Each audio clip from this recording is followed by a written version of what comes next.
experiments that come to them that have traveled, yeah. Hey, now they lives go to the end of the earth, and ain't no speech where their voices not heard until we gather the children of God. Reason we travel abroad, I see the hope in their eyes. That's the substance of things that's not seen, of the faith that we have while we here, cause we move with no fear. Well, you better laugh, we working out now what before we didn't have. What's lack when the King Spirit A-gang, a president, a Scarlet Court of Rahab, note that we all have. Faith, if it ain't got works, then it's dead. Gotta be about it, we can't be scared. God didn't give us the spirit of fear. We gon' touch down wherever we there. Wherever we there. We gon' touch down with faith. If it ain't got works, then it's dead. Gotta be about it, we can't be scared. God didn't give us the spirit of fear. We gon' touch down wherever we there. Wherever we there. We gon' touch down. Last time I checked, we was touching the globe. We ain't got room for no soft. Put in your brick, count up your costs, or you can move and do what you doff. The prophets are back, Elias the Baptist.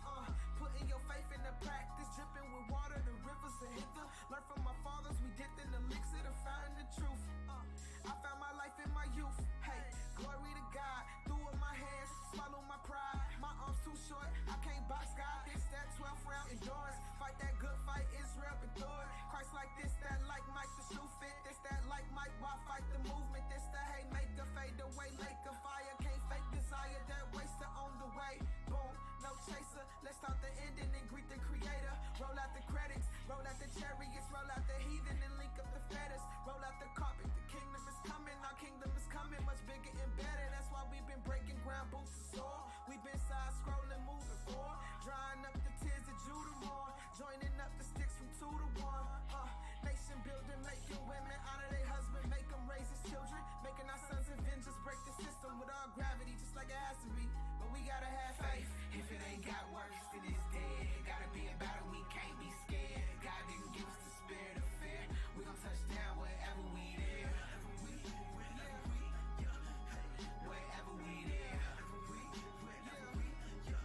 We gon' touch down with faith. If it ain't got works, then it's dead. Gotta be about it, we can't be scared. God didn't give us the spirit of fear.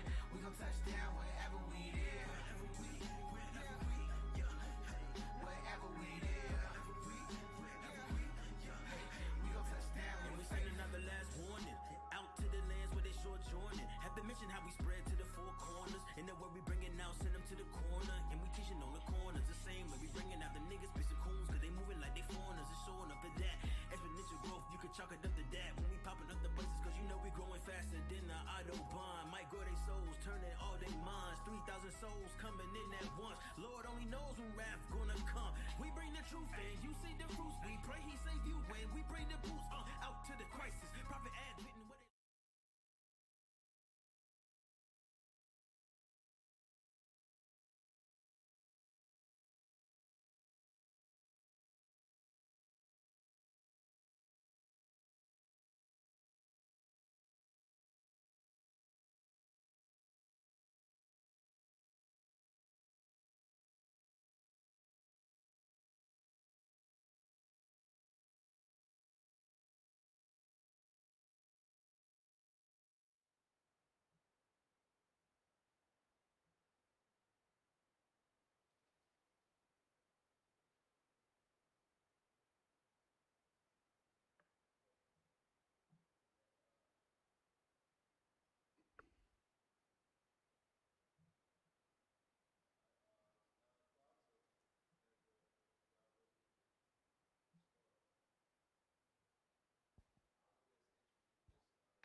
Congregation of Israel, stand and face Jerusalem.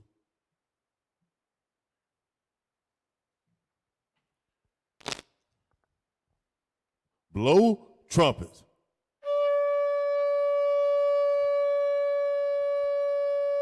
Trumpets down. Lord God, as we humbly come before you on this Sabbath day, Father, to bring edification to your people, please bless us in our minds. Bless the minds of the hearers, Father, as we are thy children, the descendants of Abraham and Isaac and Jacob. and the 12 patriarchs, Father, as we come before thee in order to get ourselves right and to repent and bethink ourselves in the land of them that carried us away captives, Father, to the land of the enemy. And it was very far and very near, Father. Lord, we pray for the destruction of the enemy and the protection for our people, your people, Father, whom thou hast chosen, whom thou hast placed thy name on. And Father, we pray as we learn to repent, to forgive our debts, as you, that you forgive our debts as we learn to forgive our debtors, Father. And as we learn to keep thy commandments, and as we learn to pray and give supplication unto thee, Father, humbly, and to abase ourselves before thee, Father, as we are but fools and there is nothing. And thou art God, thou art our God, Father. And please give love to us as thou gavest love to thy chosen, to Abraham and the fathers who thou gavest promise to, we give prayer to you. Amen.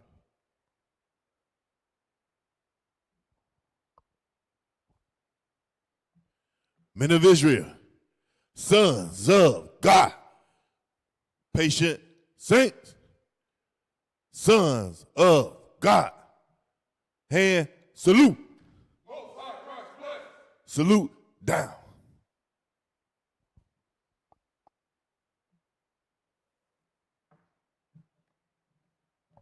Shalom, Israel. Happy Sabbath. Good morning. Glad to be with you on this Sabbath morning. I am Captain Dakar, along with the brothers. We are here to bring forth some love and charity toward the nation of Israel. Hope to encourage, build up, and be able to admonish our people during these particular times. And so, with that being said, we are going to be dealing with, are you prepping to live or are you prepping to die? So you have a lot of issues and concerns, and the earth is totally volatile. There's a lot of back and forth, a lot of things that's happening. People are getting carried away about with every wind of doctrine, brothers. You know what I'm saying? How y'all doing this morning? Y'all doing all right? Yes, sir. Yes, Good sir. to see y'all. Yes, Good sir. to see y'all. Good to see y'all. Good to be here there again on this Sabbath morning. So you see the feeds on the channels. You see and hear what's going on in the news. This thing is just, it's utterly done gone mad. And you have things that's folks walking up on folks, knocking them around. You got people saying that I don't want to be in this body. They trying to leave and become somebody else. It's utterly just craziness, madness. Our people are smitten with madness. So we're going to dive into some of those things. And some of those things we want to make our people be aware of, that we ourselves have to be able and be mindful of how we need to conduct ourselves. And as we do that, meaning that we are keeping the Most High's commandment. But there comes a time of preparation. In our history, we see that we're prepared people, that we're taking care of ourselves. But I will say that it's the time that we're living in, it's important that you hear from the prophets of God. Y'all agree? You need to hear from the prophets of God. That's a true statement. And it's so important that we're in a place where we can be able to follow those that have been walking with the Most High.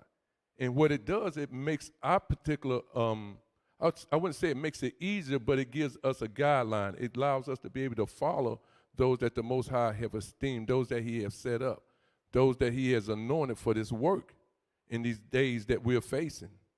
Just cut to the chase. I was touching on how the condition of our people. Give me that in, is it 1 Timothy chapter 3? Let me get it with you. In these perilous times. Because when you look at things and you see how things are, people are troubled. You have different things that's going on television, and when you see it, there's nothing on television. There's really nothing on television anymore. It's not even a learning channel. That's what I'm wanting? Huh? Yes, that. Thank you, officer. 2 Timothy. 2 Timothy. Okay. Chapter 3, verse 1. This know also, that in the last days perilous times shall come. These are dangerous times. They're difficult times. And I think a lot of us have gotten acclimated to the conditions of this world, and we assume that these things are normal. And you're going through hell. You're catching hell. You really, your body is wore down. You're mentally challenged. And yet and still that you're thinking because you're able to get something or get some small token out of this world, you think you're good. Or you think that all the hell you went through is worth the Apple Watch. But we are literally catching hell. And I'm telling you, the saints are being wore out. These are difficult times. You're pulling 2 jobs. You're trying to make things happen. You're trying to keep the lights on. Read on. For men shall be lovers of their own selves. So you got this going on. You got men sitting over there wanting to change and be with another man. It's just off the chain. It's on another level. And it's going across the landscape like fire. And that's what's going to take to put that thing out. Fire's going to have to come and burn this place up. It's going to have to. They got the world upside down. Read on. For men shall be lovers of their own selves, covetous, boasters, proud. And they talking that crazy talk, talking about I can be what I want to be. I can be who I want to be. I don't see nothing wrong with it. One brother on the channel the other night, he sat there and said that, he didn't see nothing wrong with him being with another man. Literally gone mad, smitten with madness. Said he didn't see nothing wrong with it. And God judges that thing. This is not a place of rest. This is no refuge is not here. We buying time. You only thing, Israel, we need to be enduring. Because the times is at hand. It's vital that we begin to esteem one another more higher than ourselves. That's what we have to do, Israel. Begin to bolster, begin to edify the nation of our people. We're going to need that thing. Because it's totally us against the world. And this world is going down. There's nothing holding it together. It's coming unraveled. So the enemy is doing a lot of things that he's hiding from the nation. And so as people begin to, prep, as I was talking about, we're going to prep. Are you prepping to live or are you prepping to die? Most people are prepping to die. Because why? They have a love for the world. Read on, officer. Blasphemers, disobedient to parents, unthankful, unholy, without natural affection. Without what kind of affection? Natural affection. You can't make this up. How in the world do a man not see that he has to have a wife and they have to be able to continue to build a nation of our people? They're doing things without natural affection. It ain't even normal. And yet in this society, if you walk around, it's accepted. That goes into what we're going to talk about later. Once they change the laws, they change the laws every week. You think they set in stone? No, they ain't. They moving them laws around to fit their agenda, to get their will done, and to fulfill their purpose, to empower themselves and to take you to the bottom. Those laws are forever changing. Give me that. Go into 1 John. I want 1 John. Give me 1 John chapter 2. 15. Start there. The book of 1 John chapter 2 verse 15. Love not the world, neither the things that are in the world. And that's how they capture our people. Our people get caught in snares and traps all the time because we've been without things so long. And we're lusting after things that we want, and we're trying to achieve or be able to be accepted or to be able to have accolades or be able to be looked upon as somebody special. I'm good at this. Look at me. Whoa, look at me. But there's a price for it you have to pay. Read that from the top. Love not the world, neither the things that are in the world. There's things in this world that, there again, that brings forth snares and traps. And I'm telling you, our people have to come up. They have to realize and recognize that we as a people are more honorable people than that. We are. We are honorable. We have to take our rightful place, Israel. And so it is. Read on. Close that out. If any man love the world, the love of the Father is not in him. And when you start beginning to be a partaker of what's going on in and around you, this nation, the Most High ain't dealing with you, because it's going to go contrary against what the Most High said. It's against the will of the Father. That's what it is. So we're talking about, are you going to prep to live, or are you going to prep to die? So I want to start with this, Officer Eliakim. Give me Hosea 12 and 10. We're going to get there, y'all.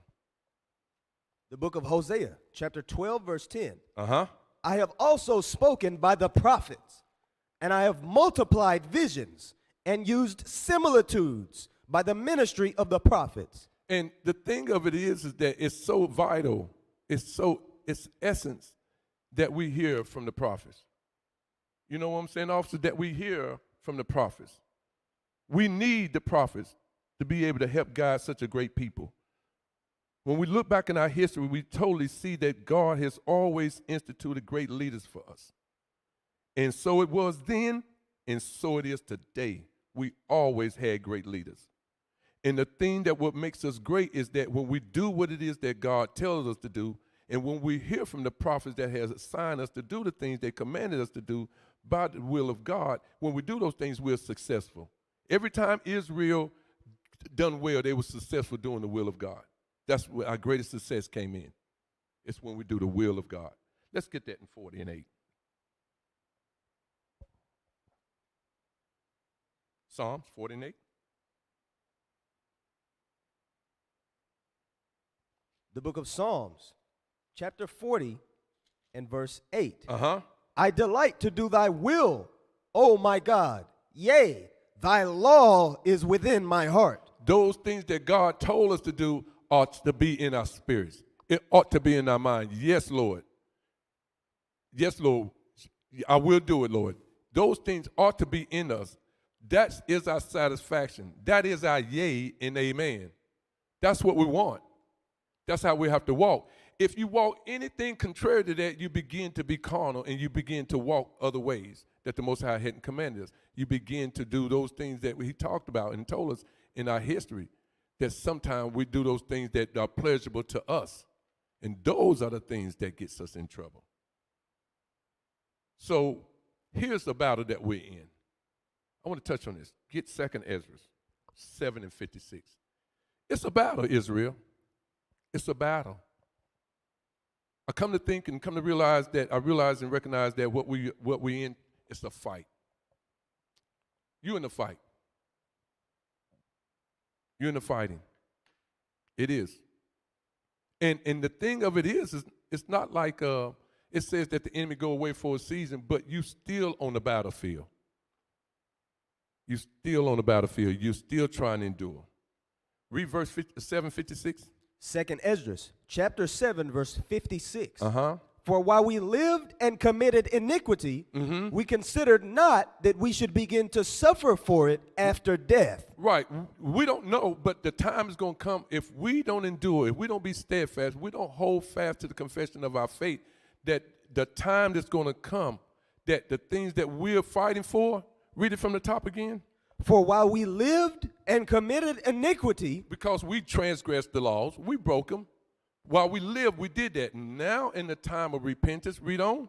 We considered not that we should begin to suffer for it after death. So now we realize that, hey, listen, if I don't get myself together, there's going to be a judgment for this thing. There's going to be a judgment for how I handle myself. It's going to be a judgment for how I handle my brother. You know what I'm saying? How I handle my brother. I have to handle you all right. I can't handle you in any kind of way. I'm telling you, that is the whole thing that goes into Matthew 18. Everybody use it. Matthew, I'm trying to win my brother over. What I got to do to win my brother over? How can I help? That's what it's going to take. Read. Verse 57. Then answered he me and said, this is the condition of the battle. We're in a condition, the thing that we're trying to do, overcome, we're in a battle. We're in a battle, Israel.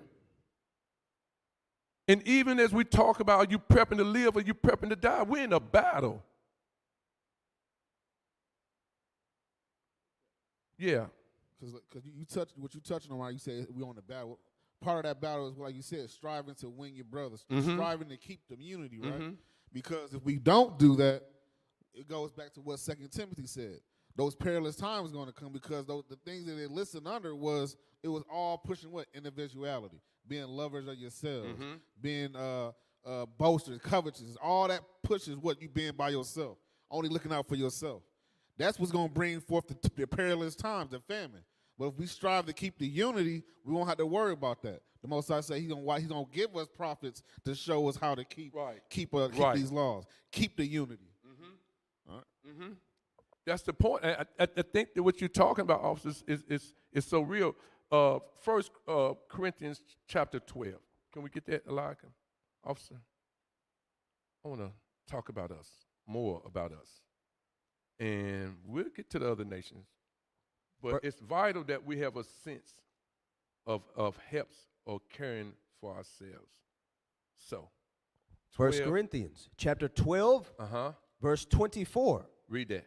For our comely parts have no need, but God hath tempered the body together, having given more abundant honor to that part which lacketh, that there should be no schism in the body, but that the members should have the same care one for another. Oh, boy, that was heavy right there. Did you hear that, Israel? Did you hear that? Read it from the top again. Start at 24. Verse 24.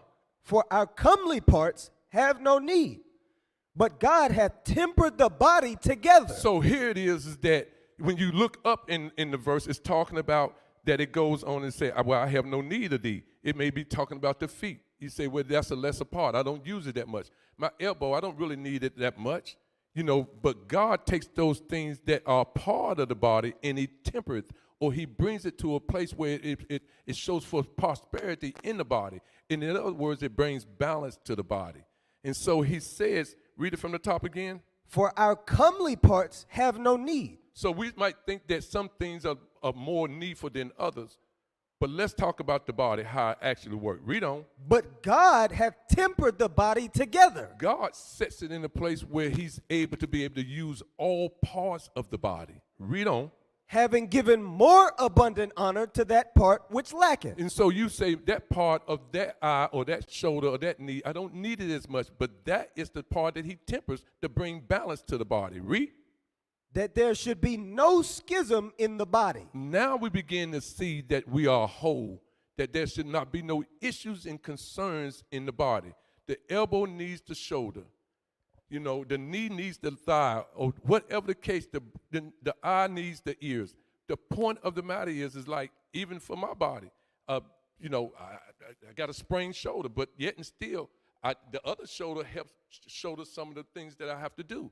But the point of it, that I need that shoulder, so it goes into that. But read on. Read 25 again.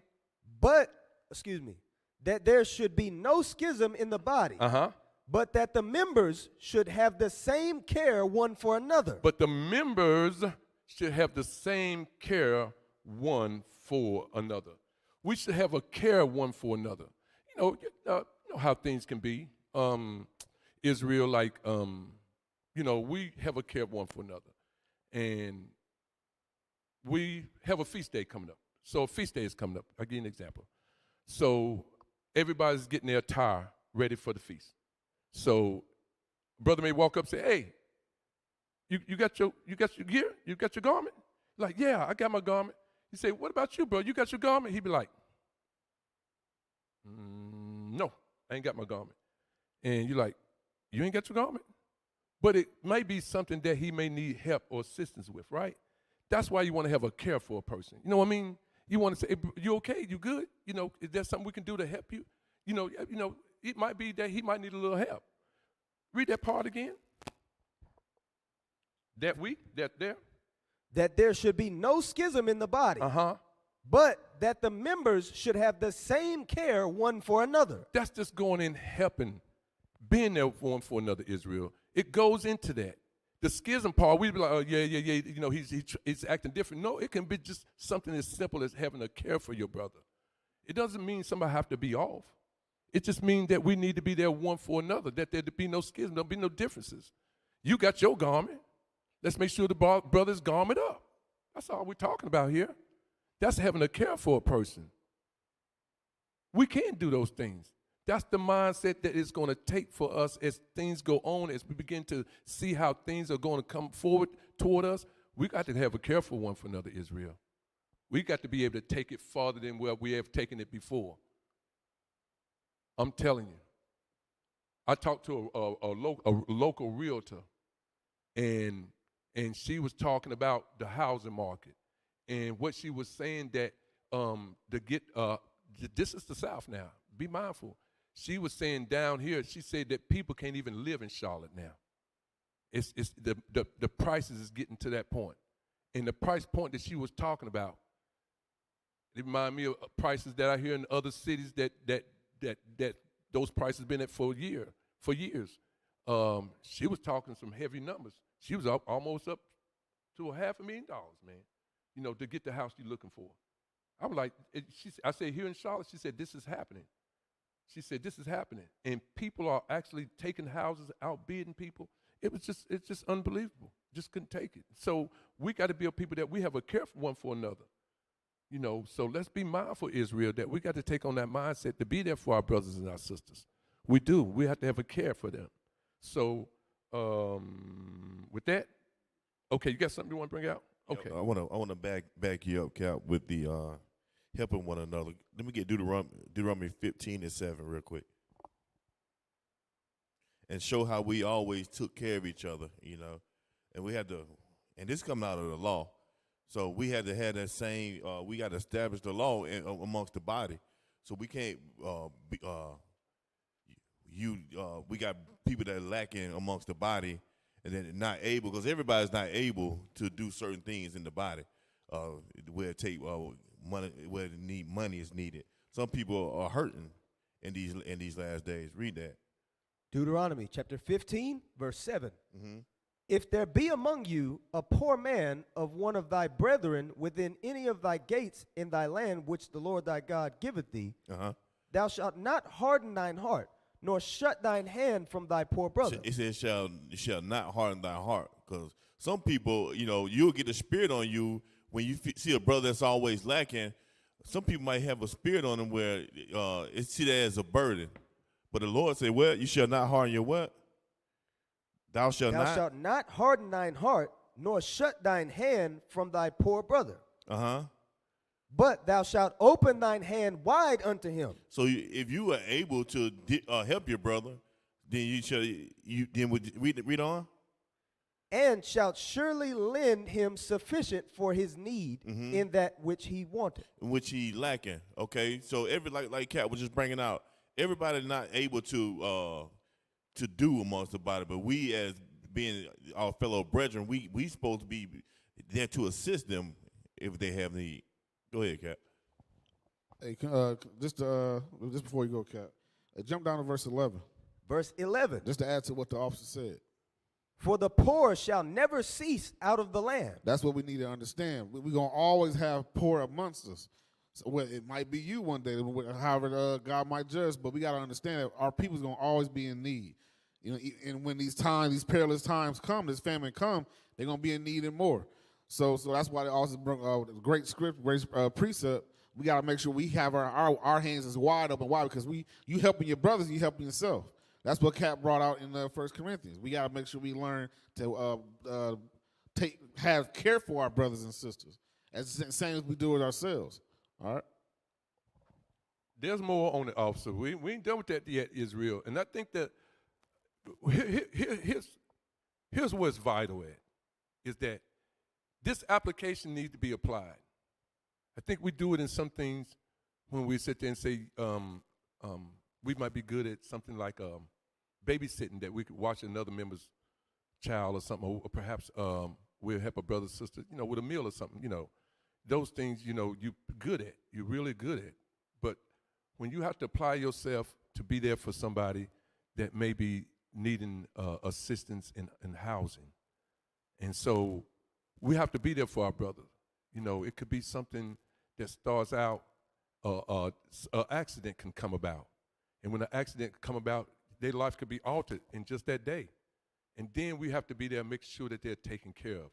I mean, literally spring into action and help that brother, help that sister to continue to live and be supported. And it can be nothing of their own. It could be an accident. But we have to have that mindset that we got to be there one for another. So let's continue that thought. I don't want to get away from it because that's the foundation of who we really are. And we say, oh, I love the Lord. Well, he said, well, feed my people. He sat there and say, shelter my people. He said, when you visit the sick, he said, when you're done unto them, you're done unto me. So we have to really earnestly begin to muster up that spirit in us, that we be there like that, because the perilous times and the things that's coming down the pipe, how they get ready to handle some of these things that we're not being forward about, we're going to try to express them here with you all this morning, Israel. Hopefully they'll be able to glean from some of these things. But, the enemy is wroth with us. We're the most hated people on the earth.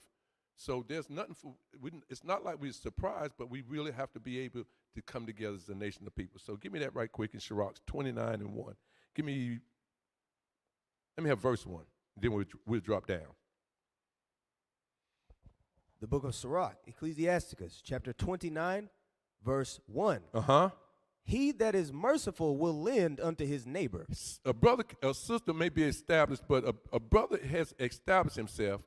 He can help his brother. Read. And he that strengtheneth his hand keepeth the commandments. He that was able to get himself in a position as he kept the Most High commandment can also be able to help a brother that may need help. Drop down and go to start at verse 9. This is what y'all was talking about. Verse 9. Help the poor help your brother for the commandments' sake. And turn him not away because of his poverty. Right. He have need of thee. He's asking of you. That's when you want to be there. Listen, when you need help, that's the worst time for somebody to deal with you wrong. There's a precept about that. Don't deal with a brother when he reaches his hand out to you. I'm telling you. You get that one? Yeah, you know what I'm talking about? Okay, well, you can handle that, but read on. Lose thy money for thy brother and thy friend. Right, meaning that if they need the help, what are you doing holding on to it? Man, I got to hold it over for a rainy day. Negro, please. Your whole house get ready to get collapsed in. You know what I'm saying? You sitting there trying to hold back the bread, hold back the covers, you trying to hold back the help, the shelter, the food, the raiment for them. Read on. And let it not rust under a stone to be lost. So hear what it said? It's going to be lost. You're going to lose it anyway. Tell me I got to put a transmission in the car. I know you do. Just stingy yourself. I run over 4 nails. I got 4 flats. Yep, you the guy. With your stingy self. Read on. Lay up thy treasure according to the commandments of the Most High. Right. Read. And it shall bring thee more profit than gold. Verse 12. Shut up alms in thy storehouses. So now so what happened here was the brother in verse 1, this is him. He done that thing. He was able to help his neighbor because he done those things according to the commandments. He was able to shut up alms in his storehouse. And so when his brother needed help, he could be there for him. And we can tell as we go down a little farther that he meant well, that he wanted to help his brother and making sure that he did, because he realized that, there's going to be a time come, somebody's going to come up short. But you know what, Most High, you allow me to be able to put these funds back, and now I see why I was able to put it back, because my brother have need of me. Read on. And it shall deliver thee from all affliction. It shall deliver thee from all affliction. That's how it's able to help. That's how it's supposed to produce. That's how it's supposed to come back to you, Israel. Drop on down. Go to verse 20. Verse 20. Help thy neighbor according to thy power. Read. and beware that thou thyself fall not into the same. That's what he was talking about. It went into that a little earlier, that he was able to establish himself. He was able to put where he could help. He didn't give him his last. He didn't give him his last. He was able to help him. So if you have that extra, help your brother, your sister. Help somebody, brother or sister may need a garment. Help them out. Show that charity. And you know, that thing be helpful to somebody's spirit. You know, and they getting ready for the feast day, and they realize that, you know, you purchased that garment for them. That they like, man, I wouldn't have had it if sister, brother so-and-so, the house of so-and-so wouldn't have done this for me. And you know, and that's taking care of the people. You can imagine that person feel good. And then you go and they see you at the feast, and they come to you and they put their arms around you. And you know it was all about that you were just showing charity to them and stuff like that. And they say, I appreciate you. That thing goes a long way. That goes into building the nation. That goes in that charity. That goes in long suffering with our brothers and sisters. We need that thing, Israel. We need that thing. Is that all that? Officer, you got something? Yes, sir. Because to your point, Cap, because what we need to understand is we all in captivity. At the end of the day, we all are in captivity, whether you rich or poor. Mm-hmm. And like the captain's bringing out, there's things. If you, it's not. I mean, we're not saying if you rich or all of us can all be in a position to help someone else from time to time. It's all about if you have enough to give. But let me give a script real quick. 1 Timothy chapter 6. Just going into those who have more than enough. You know, the Most High didn't give you that just so you can just keep, like the scripture said, in storehouse in your bank. No, he blessed you with that to what? Bless your people. To when they're in time of need. All right. 1 Timothy chapter 6, start at verse 17. 1 Timothy chapter 6, verse 17. Charge them that are rich in this world, that they be not high-minded. So that goes back to what we read in 2 Timothy, talking about being proud or lovers of themselves. Read. Nor trust in uncertain riches. Don't trust in uncertain riches. You are still a nigga in this world's eye. You are still at the bottom of the food chain. We all in captivity. Oprah knows that. All those billionaires are successful. They still are treated like any other Negro around the world, no matter how much money you got. Read it again. Charge them that are rich in this world, that they be not high-minded, nor trust in uncertain riches, but in the living God, who giveth us richly all things to enjoy. That's who we need to have our trust in. Trust in the Most High.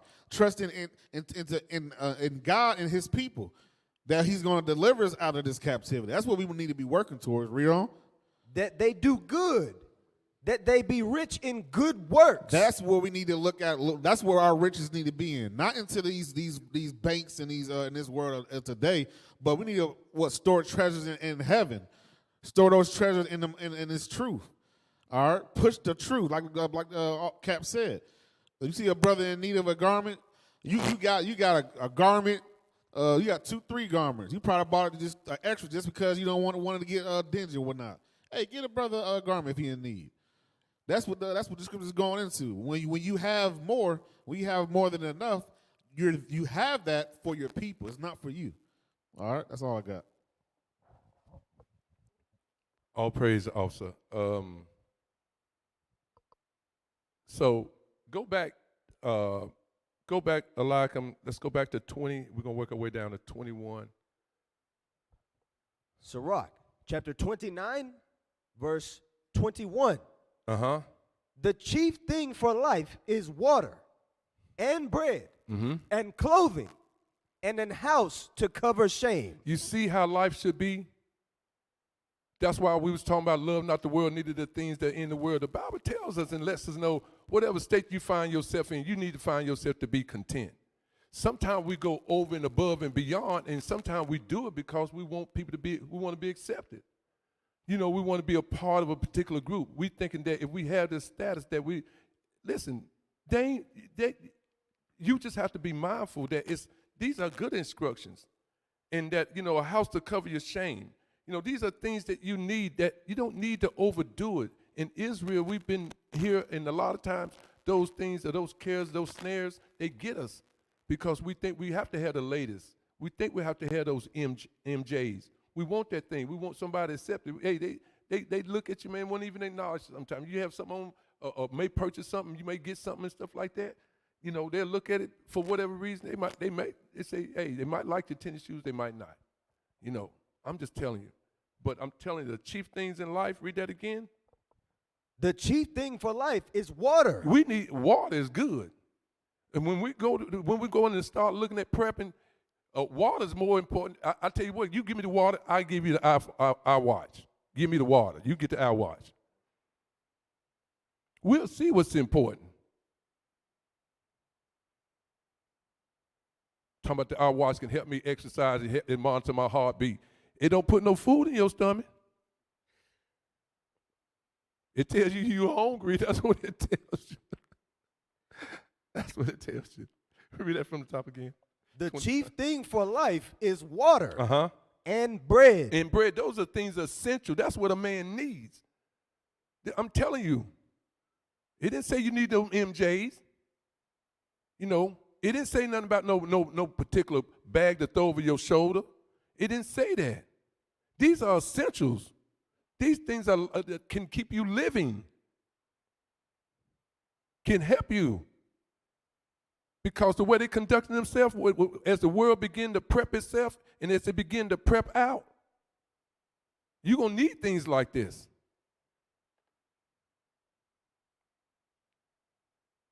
Because they automatically beginning to turn things off. Things are beginning to vanish away on the shelves. Governments and governors are setting things in places and begin to alter how things are coming and happening in their state. They got a trailer full of stuff they ain't even allow them to come into the country.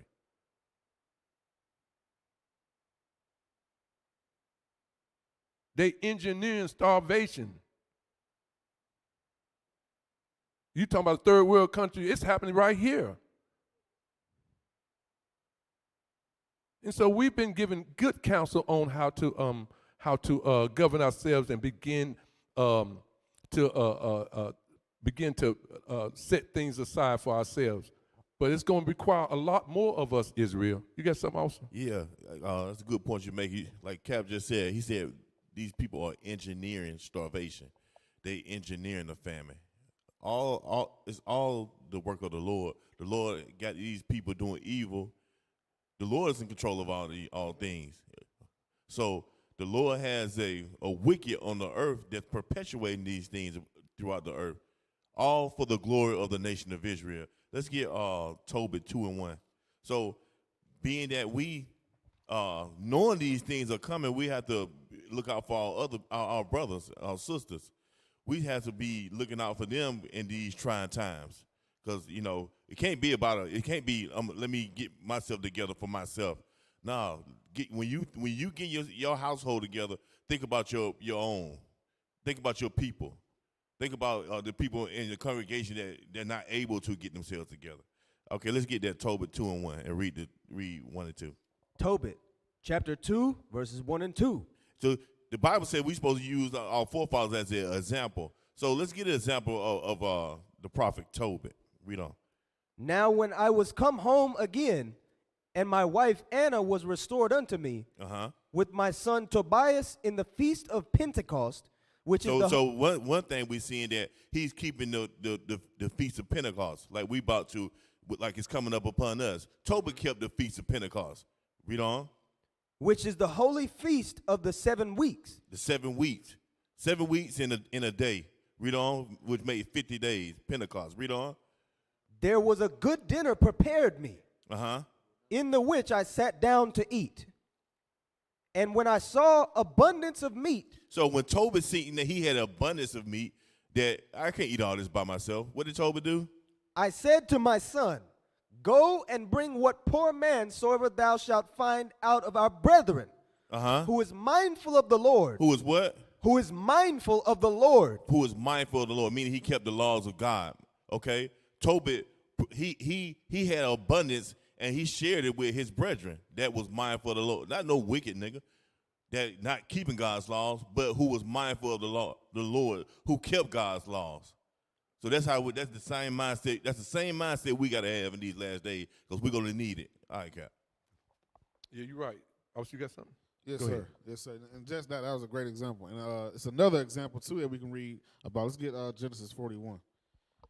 Because Joseph did the same thing. And even though he was doing it for Pharaoh, for Egypt, you got to remember, Egypt was the rulership of that time.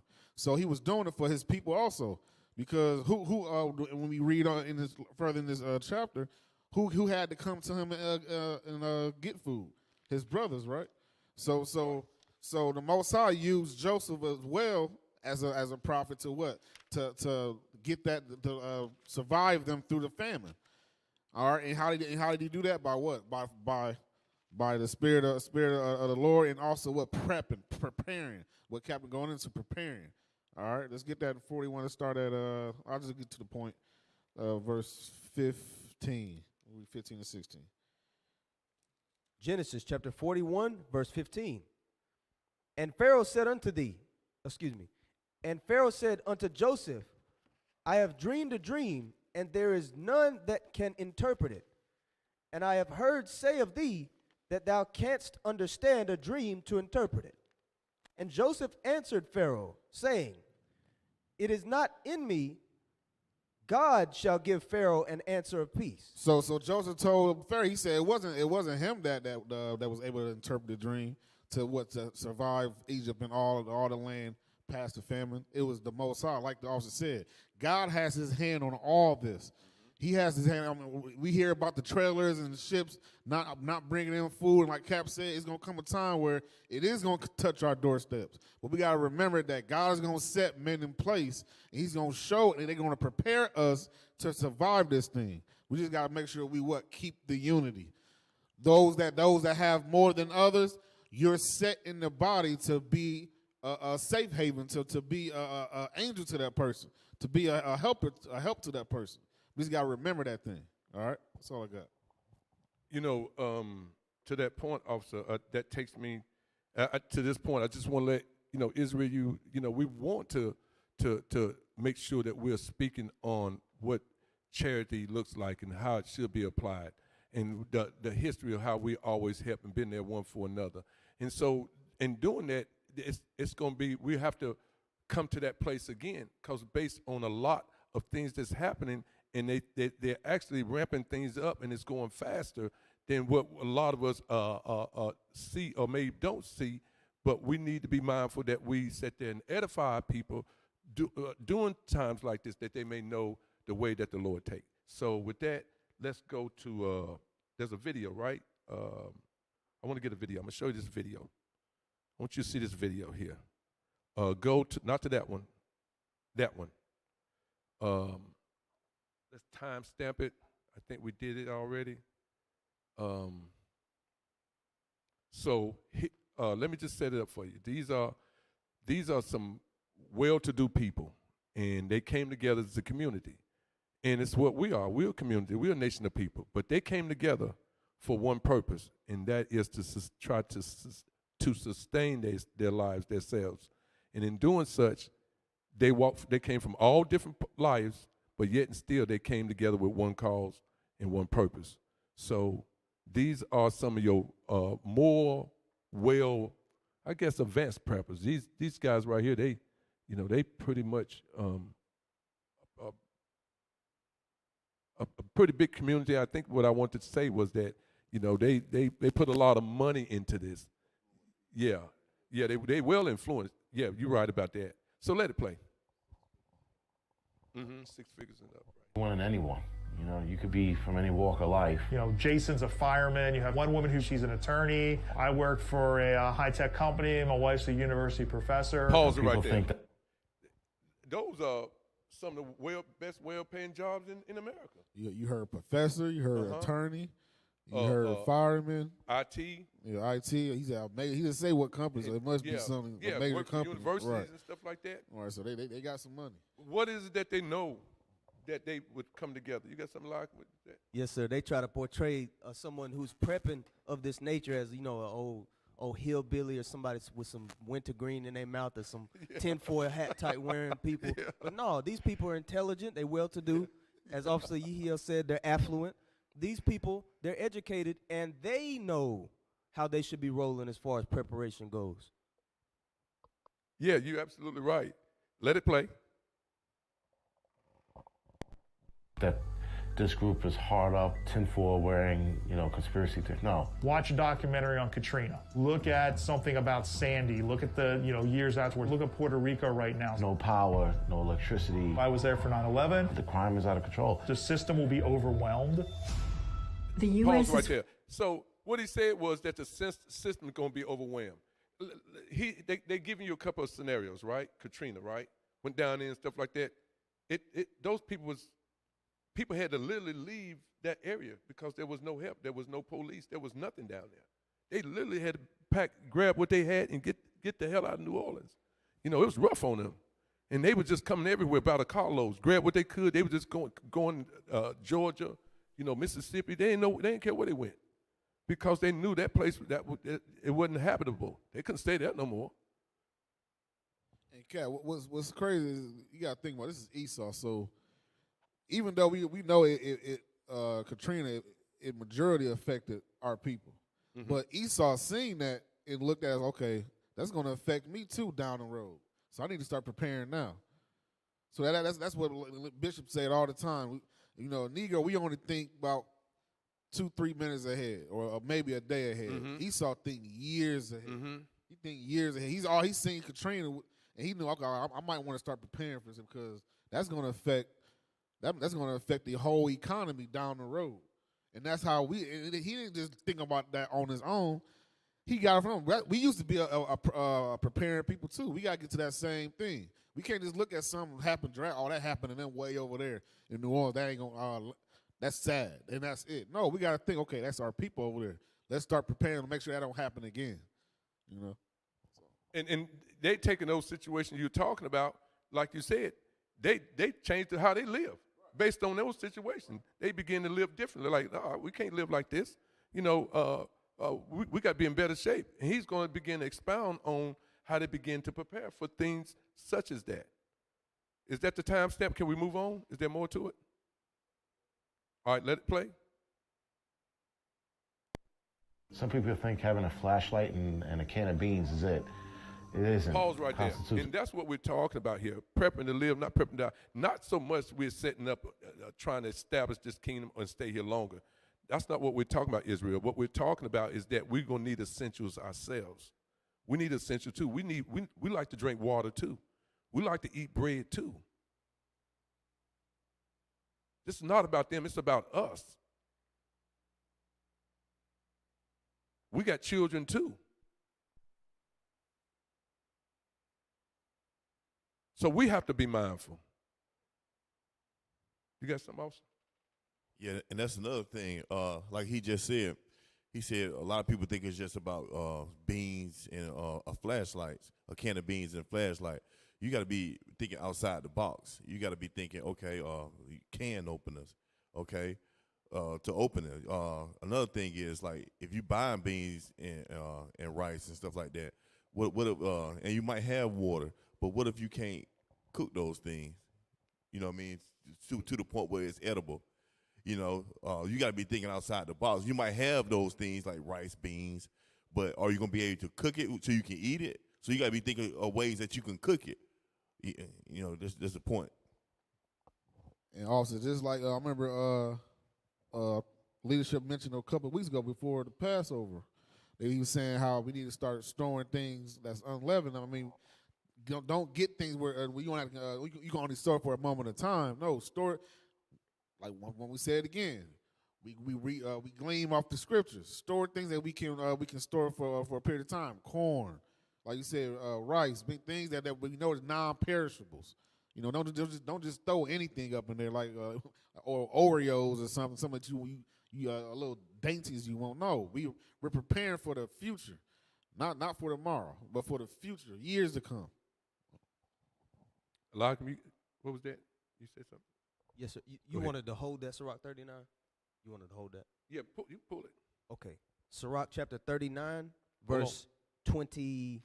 Let me do it. Because Go ahead. You read it for me. we read the basics: food, water, clothing, house to cover shame, right? And there also is another list here listed in Sirach that deals with resources. Resources, right? Things to utilize for our benefit, things that we need, to go along with the necessities. Also, these tools and these what you call resources. Read that verse 26. Sirach chapter 37, verse 26. The principal things for the whole use of man's life are water. So water, we drink water, right? And that goes. There are things that go underneath each one of these categories as well. What's the next one? Fire. Fire, like Officer Ezekiel brought out, the means to cook or warmth, all right, or means to create tools or to burnish things, or to some things need to be prepared with fire. You need to heat it to a certain temperature for it to work. Read. Iron. Iron, that goes into tools, resources, like he said, pocket knife, flashlight, kerosene lamp, things like that. All these types of tools, but we need iron for that. We need metal. Read. And salt. And salt, some seasonings to go on the food. Okay, we saved that. We froze a brisket, we froze a lamb, right, in our deep freezer, but we also got a little seasoning. Or herbs, right, mint, thyme, and these other types of things. Bay leaves. Read. Flour of wheat. Flour of wheat, that goes into all types of grains, right? All the types of grains that are non-perishable that we can be storing up like we've done in the buckets or the Mylar bags with the oxygen absorbers. Read. Honey. Honey, right? The dainties. And honey itself is a superfood, and it's a non-perishable. It's considered to be a non-perishable, right? Read. Milk. Milk. All types of things go into milk as well. What? Cheese. You could get butter from it, right? And if you got milk, you got a milk animal. It's not just talking about setting it up. No, you might have a goat, right? A little cheap goat. Get you a cow, perhaps, if you got some more land than that. So you got the thing that the milk comes from. Read. The blood of the grapes. The blood of the grape, right? A vineyard, a barrel of wine might be several $100s, but if you preparing ahead of time, shoot, you might have some seeds that you put down 2 years before. You could barrel it up yourself. You don't have to buy it. Read. And oil. And oil. Oil, that goes into, shoot, you need some spare lotion as well, don't you? Right? But oil goes into all types of things require oil. Gasoline, right? Lamps, lights, right? Candles, read. And clothing. And clothing, all right? So those are resources. Yeah, but that's those are the things you have need of. You know, those are the things that you want to be able to extract from. You know, to be able to have the help yourself and help your people. I mean, you know, when you look at this, you know, like you said, you know, a lot of things that we have, we really don't need. You know what I mean? A lot of things that we desire, that's what they want. They are their wants and lusts. But you get to a place where things get hard on you, that go to sound good over there. Nah, you be like, yeah, keep talking. I see you over there, baby. I got you. That goat gonna be on time. You know what I'm saying? I'm trying to tell you, it don't make no sense. And I'm telling you, you eating that GMO that food and stuff like that. It's all chewy and it's all plastic. Shoot, you'd be glad to have that goat. That thing, boy, I'm telling you, look what we got. Thank you, Jesus. That'll be a thank you, Jesus moment, right? Yeah. So I want to pull up another video. Let's pull this video. Pull up the one, the video. I think it goes with the canning. It was. I'm gonna show you something about canning. It's like, can I see it? That guy right there. That's him. That's him. Now, pull it up. But before you show it, he's trying to be funny. He's trying to make it comical. It was a little comical, but I want y'all to get the point out of it.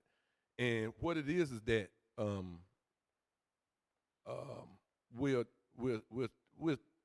I want you to see that he's right. These things can be done. This was popular in the 60s. It was popular in the 70s. I remember this happened in our houses a lot, and I talked to people practically my age. Everybody remember this like it was yesterday. And so what we would do, we would prep for the summertime. We would prep for the winter, because what would happen is that, you know, our incomes weren't like they are today. We relied on our resources. These was items that we picked from the garden: green beans. We would can peaches. We would can blackberries. We would can apples. We would can things something like cha-cha. Y'all don't know what that is. It was as old school hot sauce, or it was called cha-cha. And Cap, so you said we relied on that clearance sale, huh? Right. But you know what? The thing that I would say that we relied on us taking care of ourselves. We knew how to make it happen. We did those things. So he's got a process. I want y'all to see this, and it's still happening today. He knows about it, so he's doing the process. Yeah. Oh, that's who it is? Okay. So he's canning. He's canning. So let it play. Yeah. Is it? I'm sorry, I can't take that seriously, demise. Ever since I learned how to can my own food, thank you, Homestead Heart, I've learned one thing. I've learned that it gets addicting.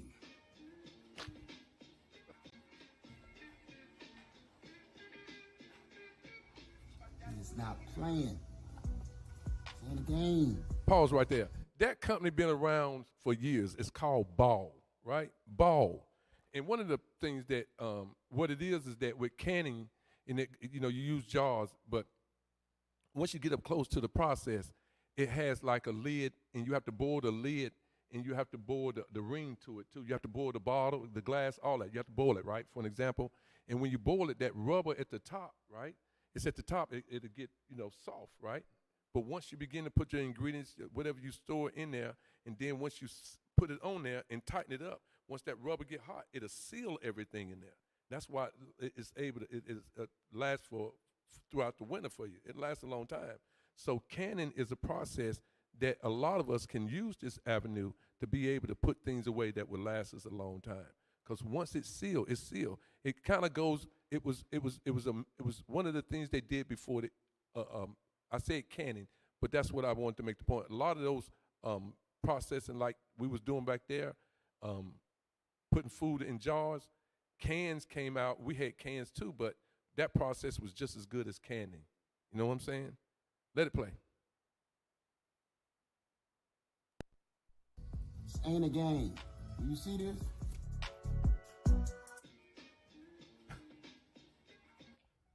It gets addicting to the point you try to can everything that you can. This is the results of my very first canning.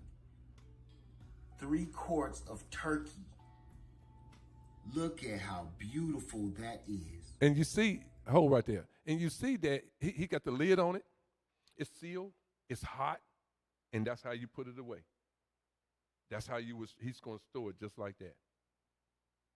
And all you need is heat. And you got something to eat. Because you might not be able to run to the grocery store. The supply line might be cut up. You got to have something. You got to have something to eat, Israel.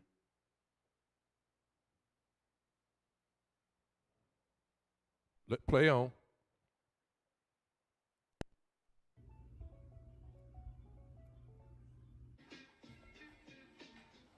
Canning addiction.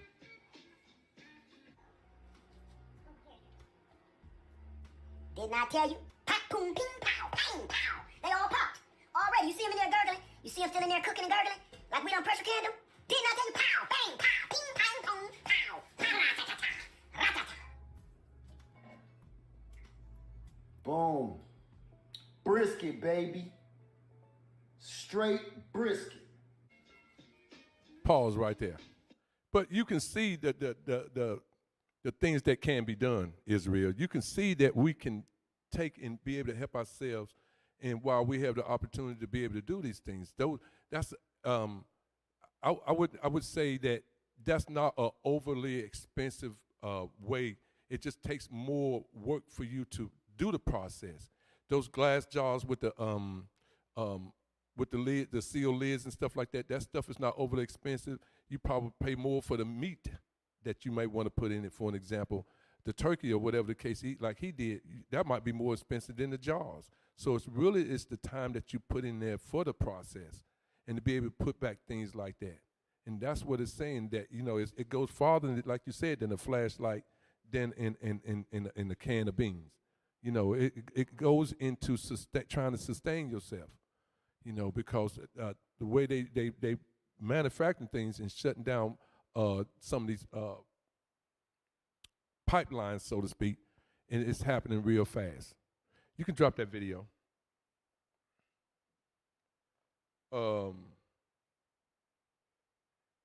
They're actually doing some things like I was talking about, I think Officer mentioned it, EL. But I wanted you all to pick up on this one. And there's a couple of things they're doing. Let's play the one with come down. It's the one where the CDC guy. Play that. Play the CDC guy. All right. So hold on. Let's preface before we put it up there. Go back a little bit. Right there. Hold right there. You know, I don't know if he was this guy right here was, go back, Robert Redfield. Robert Redfield is the former CDC. He was the former CDC. He was the CDC director when Trump was in office. And so they had him on, and the thing about it is that they're a part of this agenda. So Robert Redfield, he talks about what he knows, what the CDC knows, what he feels that's coming down the pipe. And so he began to talk about it. And so I got this from a guy, he's talking, but then he's going to let Robert Redfield begin to talk himself, and we begin to hear what he's saying about the things that's about to happen, or he put out there. Play it.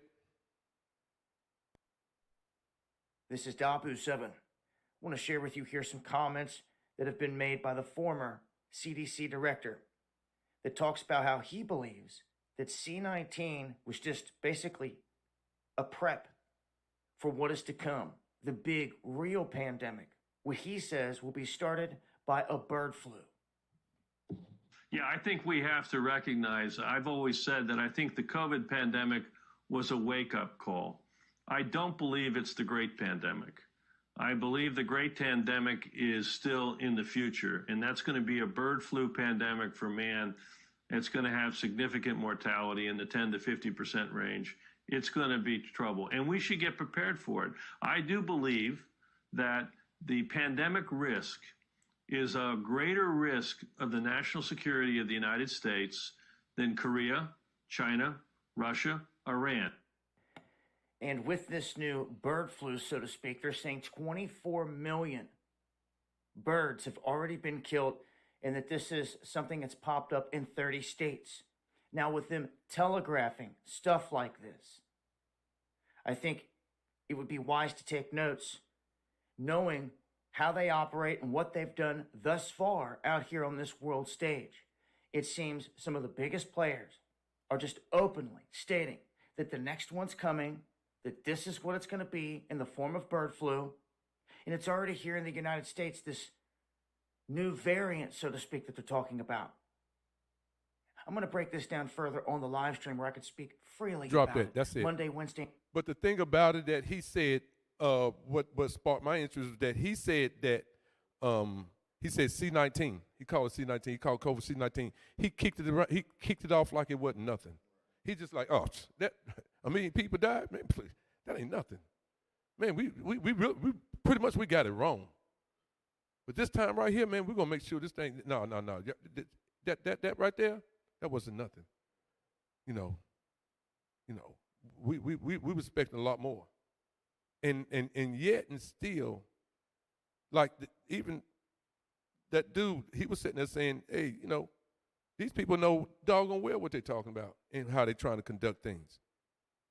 And so it's on many, many fronts, this behavior and the things that they're doing and how they're conducting themselves. This is just one of them.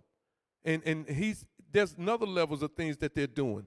And so he knows that that these things are, possible. I'm not in no fear mongering, nothing like that. That's not what this is talking about. This is going into us preparing ourselves. So he knows that these things are coming. He said that it said it would be worse than C-19. He called it C-19, like it wasn't nothing. You got something else? Yeah, it's a good point you're making, Cap. And basically, so we know that that these the pestilences of the devil.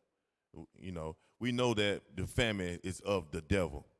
So let me get 1 Corinthians 10 and 11, because Christ told us in Matthew 24, chapter 24, that you shall hear wars and rumors of war, pestilences, famines. The Lord told us that these things were gonna come upon us. So let's get 1 Corinthians 10 and 11 and read that. 1 Corinthians chapter 10, verse 11. Uh-huh. Now all these things happen unto them for examples. So all the things from Genesis to Revelations are examples for us. Okay, the famines that our forefathers went through since Genesis. Okay, the pestilence that our people went through, and all the examples of the warnings that Christ gave us. Read on. And they are written for our admonition. For our what? For our admonition. For our warning. It's written to warn us, to get ready, prepare. Read on. Upon whom the ends of the world are come. Upon who? Upon whom the ends of the world are come. So we're the ones whom that are in the ends of the world. At this time, yeah, they supposed to took those things and use them as their examples, but it's also for us, upon whom the ends of the world has come. We're in the end of the world right now. We're in the last days right now. So this is all examples for us to get ready for these things, because they are coming. Go ahead, Cap. Hey, yeah, just to add to that, Austin, and that's why the next verse. Just read that. Let's read the next verse, verse 12. Verse 12. Wherefore, let him that thinketh he standeth take heed, lest he fall. It says, take heed, meaning prepare. Prepare. Everything, they all saying the same thing. We have to make sure we prepare. Don't think this kingdom gonna last forever. Like the Cap said, the signs has been in the scriptures since the beginning. The Bible ain't changed. They ain't gonna Esau's not gonna they ain't gonna let us know till it's too late. So we can't rely on them. We even got a video with the man actually telling himself. He said COVID was a nothing. Like Cap said, that was just a trial. These plagues is not going nowhere. Just to get off that. Give me second Ezra 16. I'll give it back to you, Cap.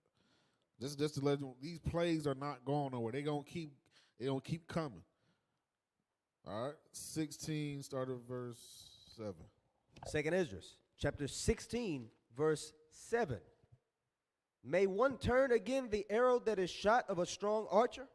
So it's saying if you take an archer, he pulls that bow back. It's only one way that bow gonna go. Ain't no way when he let go it's going backwards or it's going sideways. It says only one way. Read it again.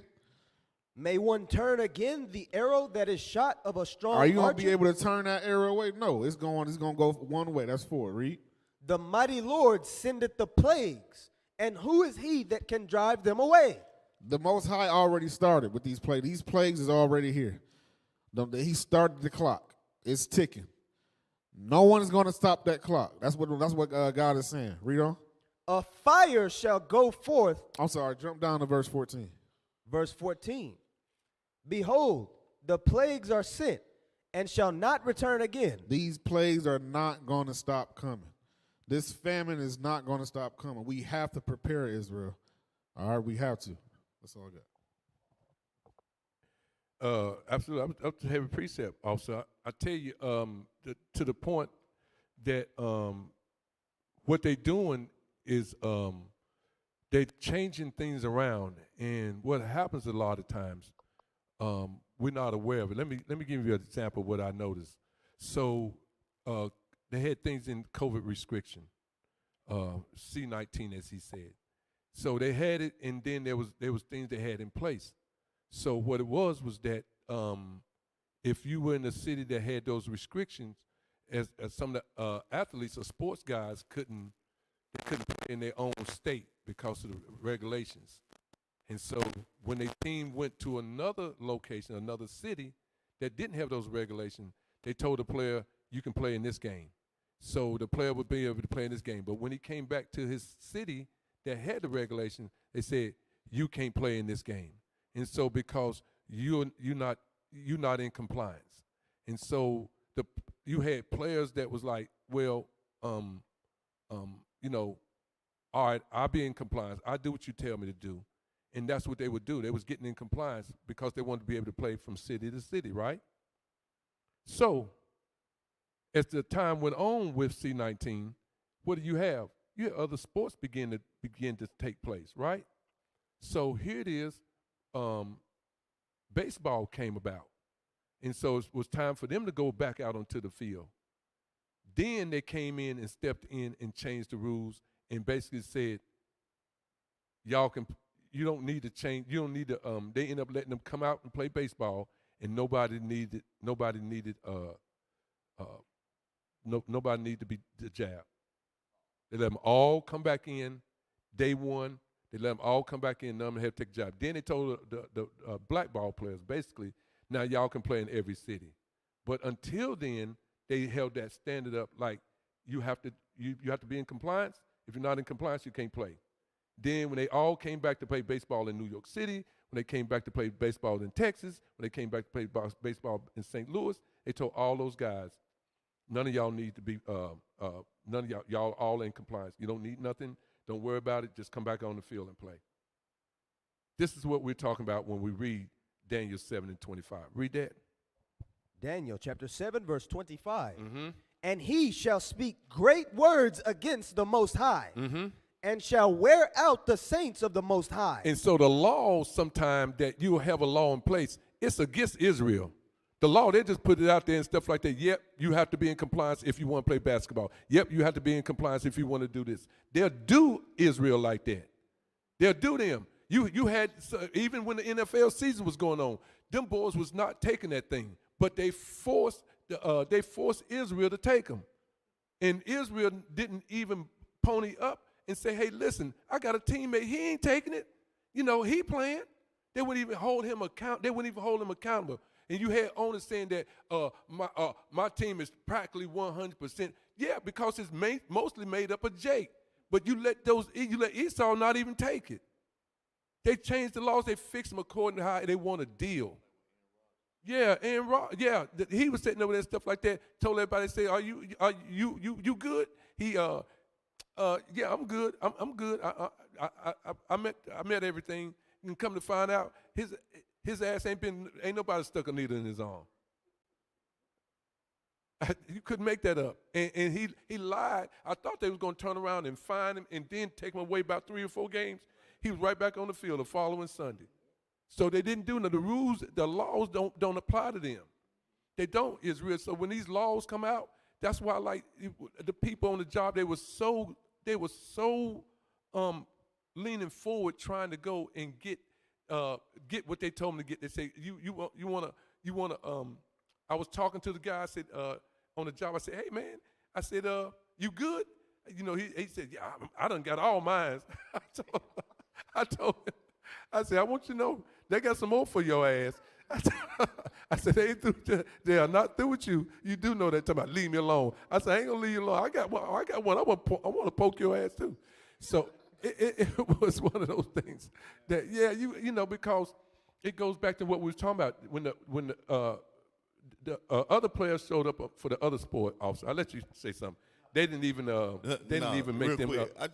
I just want to say that should raise a red flag because you can see what they deliberately trying to push it on one particular group of people. You seeing it, so that's supposed to raise a red flag, especially for us that's trying to keep God's laws in the faith. We supposed to see what's going on. Even you would think that our people in the world would see it and then make them want to get their spirit right, but they blinded. But that's supposed to raise a red flag when you see that they are really trying to push disown particular people. Go ahead, Cap. Yeah, because I was just gonna mention when it first came out, when it first broke out. You gotta remember the type. Just think about all the types of jobs that was really affected when it hit. You know, those upper, middle class, upper Fortune 500 companies. What they had them do? Oh, just work at home. Right. Just take your laptop or just work at home. You good? You don't gotta take no job. But the lower class, no, you got to. Like you mentioned, like what you mentioned, they targeting you. They targeting the 12 tribes. They targeting you, blacks, Hispanics, and Native Americans. That's who they was targeting. That's why that guy he stood bold. He's like, yeah, that wasn't nothing. Why? Because it didn't do what they wanted. So that's why that variant, it's a different variant every year, every couple of months, because they constantly trying to figure out, okay, what can we do to wipe this nation out? And like we gonna keep saying, the Most High's not gonna let that happen. These plagues is gonna keep coming, but they're not gonna wipe us out. It's gonna be a remnant that's gonna come together. They're gonna learn. It's gonna be a remnant of Israel that's gonna learn to reunite. They're gonna learn to prepare. All right, that's all good. Yeah. Read that from the top again, officer. And he shall speak great words against the Most High, and shall wear out the saints of the Most High. And that's in the laws. It's against us. It's us. The laws don't work for us. It benefits them. You're looking, and just some of the stuff is, creepy when I hear our people talk like they think these laws, they getting help, and I just call the police. They thinking that they're gonna win somehow. It's just like the voting system that they believe in. They thinking that if they get enough votes, they're gonna win. Like things gonna change. That stuff ain't changing. It's a setup, for them. And so for our people, they be thinking like, they thinking, oh, we won with that. They say we won. They say we winning. We got that black judge. I'm like, you talking about the one with the Edomite husband? Right. I said, we're not winning. I said, you thinking that's a win? Talking about we got to take something. Clarence Thomas and his Edomite wife? That's how we win it? They crazy. Read on. And think to change times and laws. And they do that. These laws are fluid, Israel. They're moving. They're not. These laws are not standing. Something come up. I get another example. I thought this one was our beloved brother LeBron James. He came up, and when he came up, he had kind of built a little team around him. So he had his agent and all those things he had in place. So the agent was helping him. He came up into the NBA. They seen LeBron was making big moves, and so some NBA players was like, "Hey, LeBron, your boy right there." He said, "Yeah, that's my agent." He said, "Man, you think you can hook me up? You getting the deals, blah blah blah." And so LeBron began to say, "Hey, players want that representation." So he was a black brother, obviously. Guess what happened? They found out. They went into his archives of his life, found out the brother don't even have a 4-year degree. They said, "Oh, shoot, this guy ain't got a 4-year degree, but yet he getting all these mega players." They said, "Man, we got to change the rules." So they said that going forward, no agent can be an agent in the NBA if he don't have a 4-year degree. So they changed the rules based on that, and when they did, so he lost a lot of players. He had to go back to school, but that's the story. How that they read it again, officer? And think to change times and laws. They change them according to the time that it benefits them. When it benefits them, when they get the one up, that's when they change it. We need to assess this. This guy can't be an agent. He don't have a 4-year degree, but yet he's getting all these ball players. You went to school for 4 years. This guy never went to school for 4 years, yet he's able to benefit from us. Hey, Cap, just like we touched on this a lot on the Bible book of my fathers, with how they changed the education in the schools, and how they took the Bible out, trying to take the slavery out, 1619 project. It was when it was beneficial to them, like you touching on, Cap. When it was beneficial to them, it was okay and dandy. As long as the Bible was okay, as long as it was white Jesus. Slavery was okay as long as we understood we was just slaves. But now that the prophets is teaching you, no, the Bible is a black man's book and it's for you so-called blacks and Hispanics. Your forefathers wrote it. It's for you and only you. Now the Bible needs to be pulled out. Now that we're teaching why we went in slavery, now it needs to be pulled out. So like you said, Cap, it's all to their liking. When it's good for them, they're gonna leave it in there. But when it's time, okay, now they starting to catch up. They're starting to get hip. All right, now it's time to take it out. Read it from the top again, officer. And he shall speak great words against the Most High, and shall wear out the saints of the Most High, and think to change times and laws. How it's going to fit him, how it's going to prosper him. Read on. And they shall be given into his hand until a time and times and the dividing of time. Until the time of the Most High come back to redeem us. I want to go slightly into another video. I want to show y'all something. We want y'all to see this, Israel. There's a video. This video came out a couple of days ago. And when we got it, we kind of went through it. And when we went through it, we was kind of a little taken back by it because I guess I seen a sister, she talked about this as well too. So we was talking about engineering. I said they are engineering starvation. They're making it happen. They're really trying to go back to that. That was the video. We'll start with that one because I want to come on the back side with the other one. And so, can you bring it up? Once you bring it up, I want to just hold it up right there. I don't know if they can read it, but I want to read a couple of things that's on here. I just want to read a couple of things. Just leave it right there, and then we'll play the video. Now, what this is that the title talks about, it said, get ready for the next supply chain shockwave. Food processing plants been targeted by fire. That's what it's talking about. This is where food comes from that they end up distributing across the country to different cities, to your local grocery stores. This is how this food come out. But this is what's happening to those places that do this. There are fires. These places have been set on fire. They are burning these plant processing places down. They're burning them down. It's unusual that all these places where food comes from are being burnt down. All of a sudden, all these locations, these businesses been running for years, are starting to burn down. Let it play. This is Dabu 7.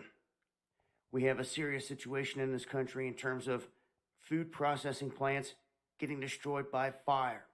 And you can see here just on the list I have on the screen. This is one too many to just be a coincidence. You can see here, meat processing facility taken out. A meat company taken out. Another beef plant taken out, all in different areas, from Nebraska to Alabama. You can see here's one in Alabama. Tyson Poultry, hit by a fire. Fire shuts down the Hot Pocket plant in Jonesboro. Wisconsin River Meats gets hit by a fire. Fire destroys Deli Star meat plant in St. Clair. Explosion in a fire. At the potato chip plant, fire causes $100,000 in damages at a San Antonio food processing plant. It goes on and on and on. This is just what you can fit here in one image to see. There's something massive happening here. Some saying that it's an engineered collapse of all of this. We know for sure there's something big going on, and there has been. The powers that be orchestrating all of this for control. It started with the ports, the congestion on the West Coast, which we still have not received our packages we've been waiting on for 2 years. Then it shifted gears, and now we find ourselves sitting right here. Stop right there. Where we at? Is that a minute? And how far did that go? How long we let that play? How much time? What's the time stamp on it? That was it? 1:38. So we passed that? We ain't got to 138 yet? Let's play a little longer. We'll stop it. They're going back and saying that everything that's happening with China at its ports are also going to affect us here. Okay. You go ahead. I like them. Because that goes into the changing of times and laws as well, because you have the embargoes and the sanctions being placed on the shipping containers coming into the country. They're coming, but then they're just sitting out in the harbors, and nobody can figure out why they're not allowed to come into the country. That's times and laws being changed, as well as the way that the truck drivers, a few months back, we saw that they were being fired. I think almost close to 100,000 of them were fired, especially up north near Canada, because of the sanctions being placed because of the jab, because of the pestilence, who we will not name, that they were saying these are the truck drivers that caused the distribution of the food, but now we got to make sure that they can't do that. So it's constantly a manufactured, like you said, manufactured breakdown in the supply chain system, right? You got something else? No, I was just saying, like how you said, it was like the officers mentioned before, how it's a manufactured starvation. That's what they're doing. They're manufacturing this thing, like the officer brought out. We all know that in this country we get majority of our resources out of country, and when even the ones that they're coming, they're not even letting them dock. And the ones they do dock, the truck drivers, like as you mentioned, wasn't able to move them. So it's happening. And it's all going to what you brought out, Kat. Are you preparing to live? Or are you preparing to die? And it's not so much there again. It's about in terms, and we're telling our people, basically Israel, that we need to be preparing for to support ourselves, to be able to help our brother, to be able to help our sisters. Those things, like you said, some of those things that they're doing that. It's a detriment. This other Lord, it's all the will of the Most High. We get it. We get that part. That's not what we're talking about. We just want to make sure that our people are prepared as time goes on, and that we need to be more insightful about the things that we must be doing for ourselves, and not being pulled away with any doctrine concerning what's going on this planet, because these people are evil. They'll make it seem like, what you should be doing is this, and, they pulling our people away behind a lot of things that we don't need to be encouraged in, and just don't make no sense. It's just a lot of brothers are just being idle with the cares of the world. And these people here has a total different gender, so we need to be mindful about the will of the Most High and what he has for us. Now, he goes on in here, and you can see he talks about how is it, and he says it's not coincidental that all these meat processing plants are all been set afire. So it's like what they would try to distribute across the land, we're gonna cut that pipeline off. So if we get that cut off, then at that point we can limit the resources. So we begin to look at it. In this video, I want y'all to see. Yeah. Before you started the video, just on my way up, I remember this was yesterday. I was riding through the city, and you rarely see like your local meat markets you used to have, your local fish markets. You don't see that no more. I'm telling you, Kev, it don't matter if you're in Charlotte, Gastonia. That's a good point. You don't see your local fish markets no more. It's getting less and less. Fish markets, meat markets, you don't even see that no more. It's like that's what we bringing out. The famine is already here. They already manufacturing that thing. You only getting your stuff mainly now is from the major companies now. It was something I think the guy talks about. It might be, but it said one of the 5 things that's missing, or one of the 5 things you won't have in the next few weeks, is butter. And it don't have a long life shift to it. But you say, well, my refrigerator, I keep butter, I can keep going back using it. They said, I think somebody said butter was 4 sticks was over $8. I say, Lord have mercy. 4 sticks of butter? Was it margarine? I mean, $8, almost $10 a bottle. Oh man, that's high, boy. That's whew. And so they were saying that's one of the things that's going to be gone here real soon. So what I was leading up to was that, we don't even know when it comes to some of the things that they set and how they're going to roll these things out. But I just want to make sure that Israel know that, we're going to be prepping. We've been prepping. I didn't even know my mom and them was prepping. I just thought when they was canning like that, I just thought it was just something that we just done every year. But they was prepping for those hard, rough winters. They knew what they was doing, and they did that thing. What you got? I'm like, yeah, was that? Okay, was it that one the first one? We ain't played it yet. Yeah. Okay, you got something? All right, go ahead.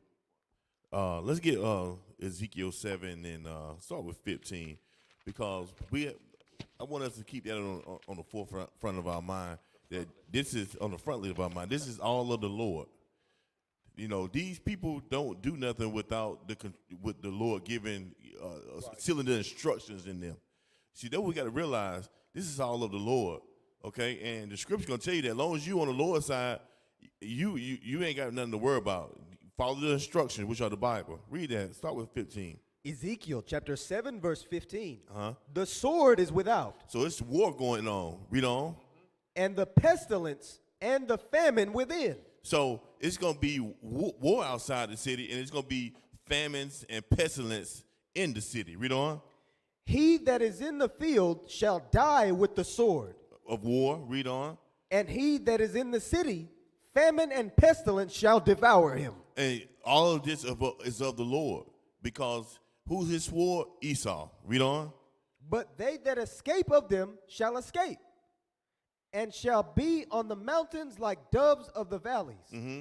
All of them mourning, every one for his iniquity. So those amongst our people that's in the midst of sin are going to suffer. Read on. All hands shall be feeble, and all knees shall be weak as water. Jump to 18. Verse 18. No. Jump to 19. Verse 19. They shall cast their silver in the streets. So money is not going to have any. Money is not going to have any value. Read on. And their gold shall be removed. Their silver and their gold shall not be able to deliver them in the day of the wrath of the Lord. So this is the coming of the Lord's wrath. Read on. They shall not satisfy their souls, neither fill their bowels. So the Lord is taking away food from our people and amongst the other nation to bring forth the wrath that he said he was from the beginning that he was going to bring for the iniquity of the world. Read on. Because it is the stumbling block of their iniquity. So our people can kick back and get fat, eat good. They ain't thinking about the Lord. So the Lord going to snatch that away from them to show who has the power. That's gonna get their attention. What did it say? Proverbs 1. It says that the Lord brings adversity to get the attention of our people. So that's what's going on. The Lord is manufacturing this through the devil. Right. And when that's what I'm talking about earlier. They'll be quick to trade in. Hey, take these Jordan for that. Let me get that loaf of bread. Yeah. I want to real quick. I think you had one video you had, but I want to. Is this the one, the exploding flute? That's it. The Jake dude. All right, put it up there. Let me see him. The videos.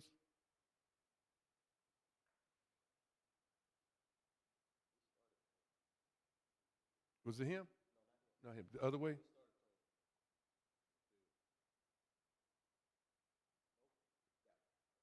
Okay, where we going back? Okay, let it play.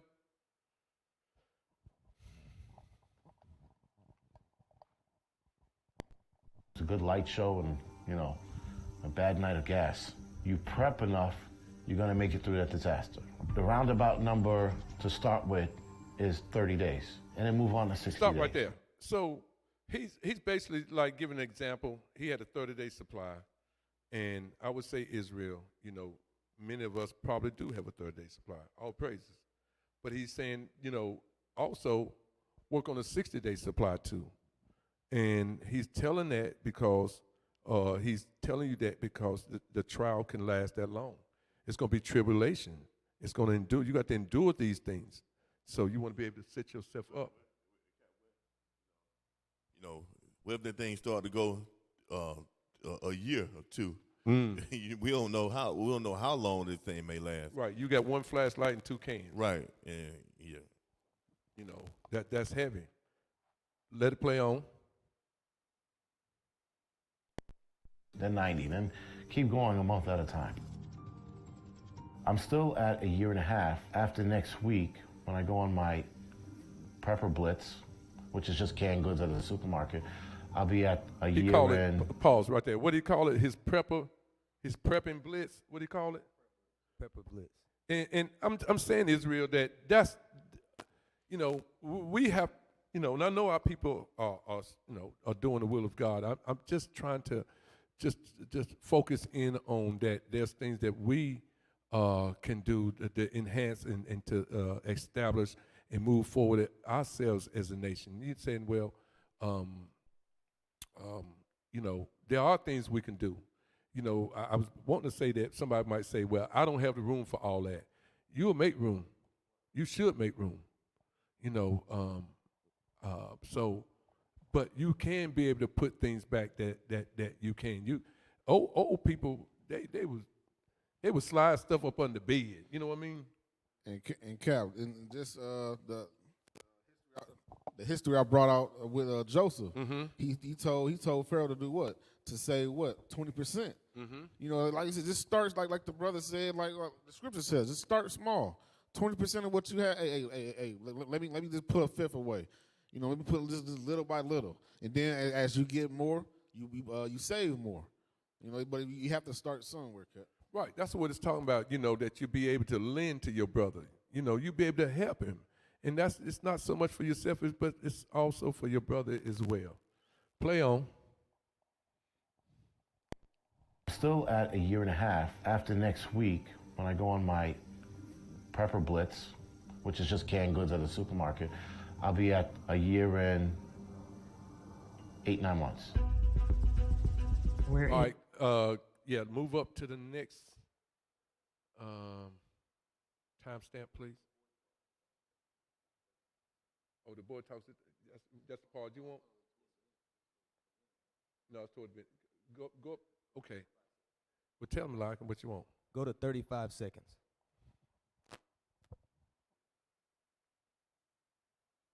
All right. Take care of you.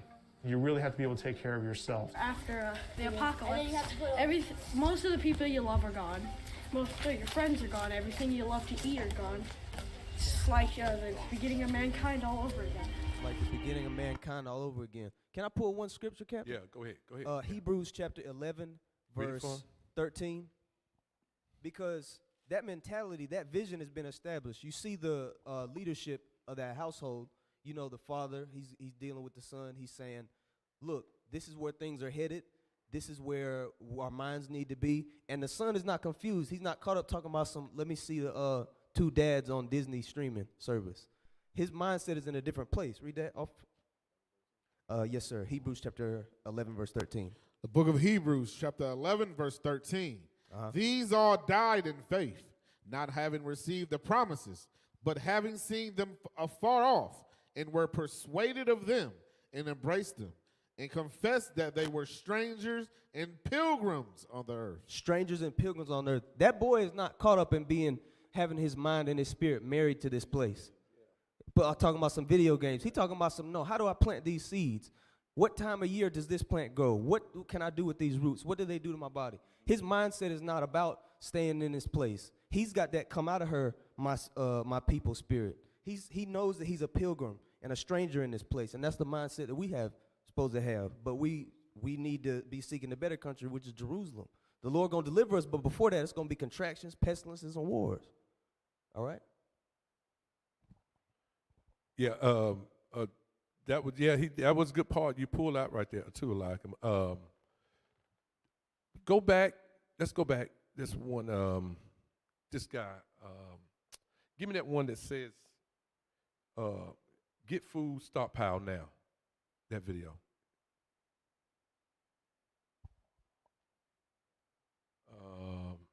Back it up. All right. We're going to play it. When we play it, listen, Israel, you got to listen to the first parts of it when he began to start talking about it. The title of this one is Get Food Stockpile Now. They are going to starve you out. This is what this was about. It came out about 2 or 3 days ago. Let it play.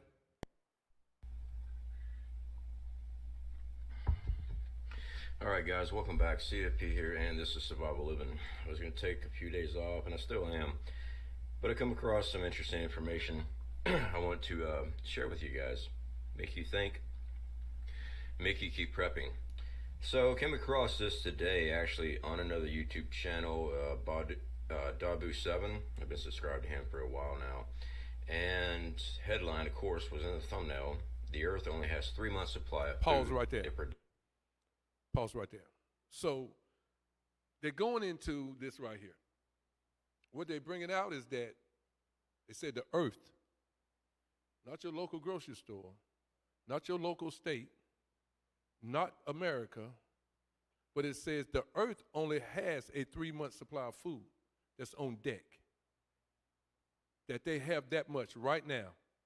That you can go to your grocery store. Say that again, Cap. The Earth, just the Earth. We're talking the Earth, not your local store, not down the road, not your Piggly Wiggly. I'm telling you, it's saying that the Earth only has a 3-month supply of food that's on deck that you can get your hands on. And what they're saying is that if production stopped, humanity has nothing to eat less than 90 days. So the 3 months they got to feed you, you can be out of food in 3 more months afterwards. So the point I'm making is what we've been showing you, Israel, is that what in the hell is going on where you sitting there taking advantage of these and you burning down all these places that's supposed to distribute food? So if you put those things out of business, that what they got on deck is all you're going to have. So if there's a break in the production, that means ain't none coming to your stores. And I'm telling you, it's just going to be like it was with Katrina. All hell's going to break loose.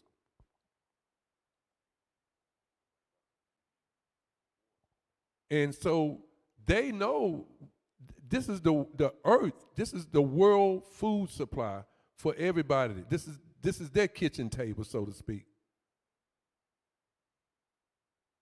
And they telling you we got 3 months that we can sit here and distribute out, but they concerned about the food, the chain supply, and then you get them manufacturing starvation, closing down these plants by burning them up.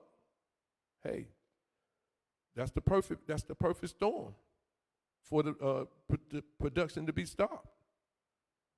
And Cap, it said it says for the whole earth. So you got to think about it. Some places they don't have grocery stores in their city or in their neighborhood. So you think by the time you get to that grocery store, it's going to be still supply. So that's still in itself is kind of sketchy because it might be less than 3 months. I think he says that in most places. Mm-hmm. That's just saying the whole earth. In most places on the earth, though, it's going to be probably less than. It might be less than a month. That's a precept. Most I've never seen the righteous forsaken. Got it. Let's pull that. Pull that script for me. The book of Psalms, chapter 37, and verse 25.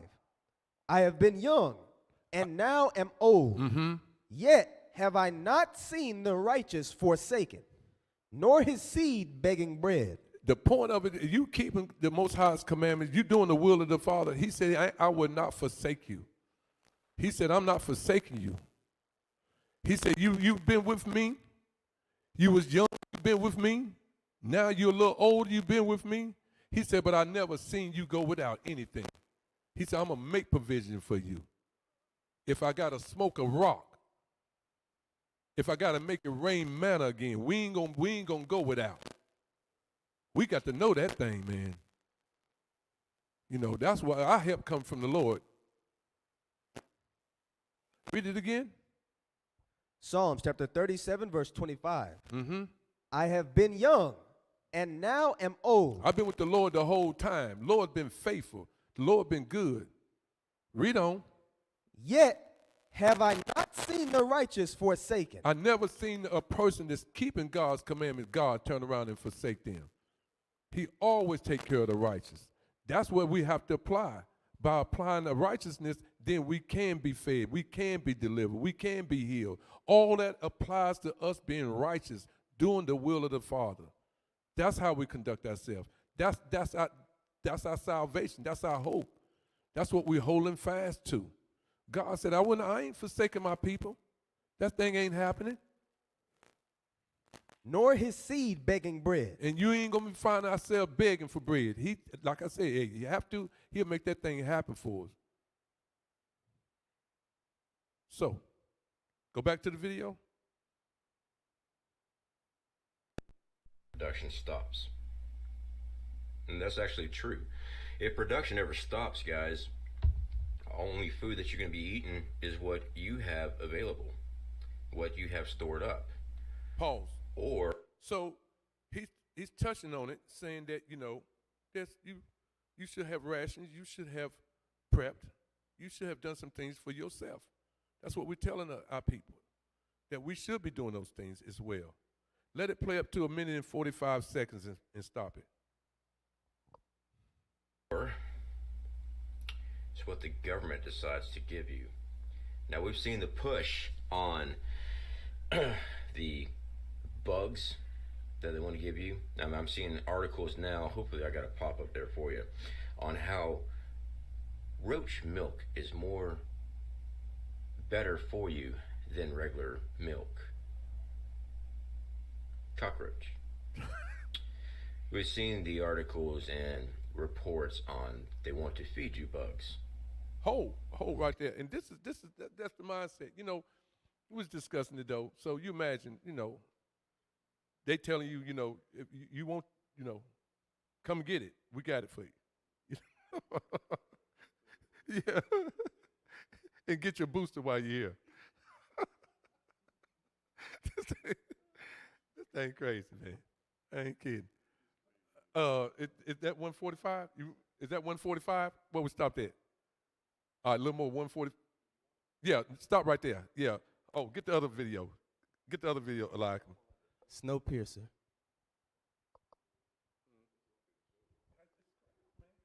Snowpiercer. It's the one that I put up last. Right. So while y'all get that, I'm gonna preface it last. It's last broadcast.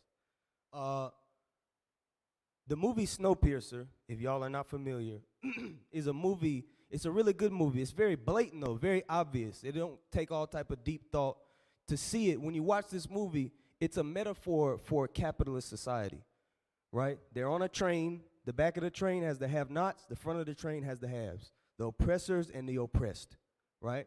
So as these oppressed people are coming up through the train, they are being given, right, as we are being forced, like he was saying, not forced, but if they could, they would, trying to give us other sources of food that are not real, right? So play this, and what they're going to find out is what these things that they're getting passed down from the oppressors actually is, right? Play that. So that's how it's made. Ooh, still hot. Wow, look at them all. So those are protein blocks, right? She says, that's how it's made, still hot. That's what they've been eating. They've been eating that the whole time, but they're finally about to see what it really is. Play. Nice bird. That's right, man. There's your food. There's your protein block.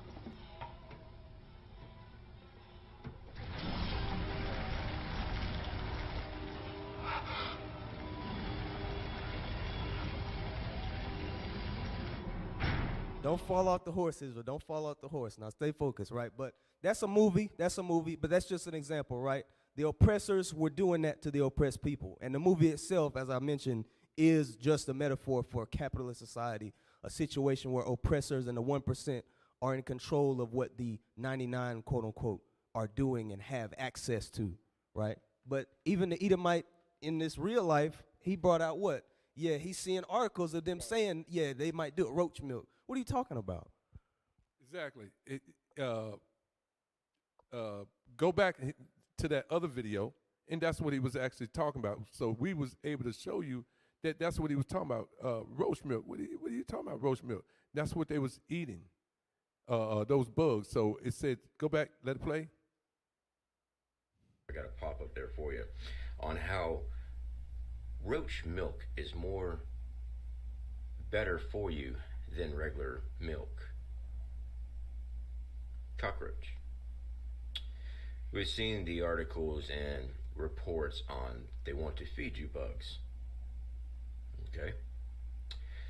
We also know there's a non-stop war on what you get to eat and what they want you to eat. Is that 145? We passed it? Okay. Take away your access to red meat, pork, chicken. They want to control every aspect of what you do, what you eat, what you think. Okay. Go up to, is it 7 minutes? Go up to 7 minutes. There's a couple of things he brought out in this. I think it's, start at 7 minutes. The biggest platform, the most people. I've been able to help more people here on prepping and outdoor survival than I ever have on those other platforms, because the fact is those other platforms don't have the people there, and that's why I stay here. So if you don't know what you're talking about, back it down. This is why I'm explaining it to you. So 30 days without food. I'm sorry, 90 days without food, 3 months. I actually believe it's going to be worse than that, because I don't believe we have that much stockpiled up. I don't. We've had too much weather events. We've had way too much. I don't even know what's in those container ships off the coast. Does anybody? It's hard. We can't get a hold of the freight information. At least I can't. Of what's actually in this stuff. Is it food? Is it furniture? I don't know. Drop that. Move it up to 10 minutes. I want to get. I think there's a segment in here I found. I want to try to find it right quick. Go back. There it is. Go back. Go back. Yeah. Go back a little more. Go back a little more. Let's say 8 minutes. Okay. All right. Let it play. I just don't know. I do know we have an agenda where certain individual bought up a lot of farmland. Should be a pop-up there for you. Here in America. Pause that. So, Bill Gates gets this land. He purchased it here in good old North Carolina, huh? Down in Florida, they got y'all. Louisiana. Bill goes up and buys all this property in all these states. Hell, look like it's half of the country. So he's buying it up. He's not buying it up to plant and produce. He's buying it up for that you can't produce. To bring forth the engineering of starvation. He's trying to produce it. His hand is in it. I want to make sure that these people don't eat nothing. Because if I buy this land up, these are, look, Nebraska is known for harvesting crops, right? You know, you North Carolina, all that, as you work your way out toward the east of this state, there's a lot of doggone, go ahead, land out there. No, if you look at the, pull the map back up, okay? And if you look at all the states that he's buying up this land, it's all in the states that are known for producing the farmland.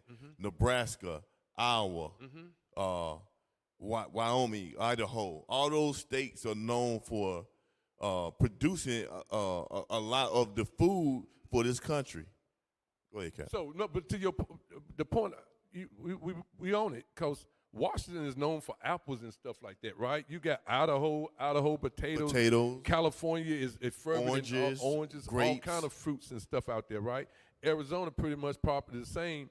New Mexico, Colorado, whatever the case may be. Look at Florida. Yeah, known for producing. They know why they would let this man gobble up all this property like that, and he just sit there and take this land. He's not going to use it to help anybody, but to purchase or continue growing crops on them. He's trying to limit the growth of crops. He don't want to see the food grown here. And so he goes out and buys all of that land. And there's nothing you can do about it. And yeah, to that point, there's nothing we can do about it. Go ahead, let it play. My first thought was that he was going to be doing GMO foods. This is what I really thought he was going to be doing, playing around scientifically, altering genes, and come up with some type of superfood, which, unfortunately, ladies and gentlemen, most of our food is altered. It is. When they start doing things to crops, most of our food is altered. We can try our best to get the organics and everything else. Just, you know, if you got the finances for it, go for it. Me, I'm stocking up as much as I can. I'll be fine. I'm okay with dying 40 years down the road. I'm okay with that. Right now, I'm looking at this threat that I'm trying to achieve, because 40 years down the road, I got 40 years, okay, compared to starving to death right now because I can't afford to eat anything on principles, and I die in 21 days because I starved to death. Right there. So it does, you know, take a, you want to be able to have some items. Obviously, you know, he's, you know, I don't know, but I did hear a couple of stories. People are out there, you know, that you might like hoard in your house, you know, put things back for yourself.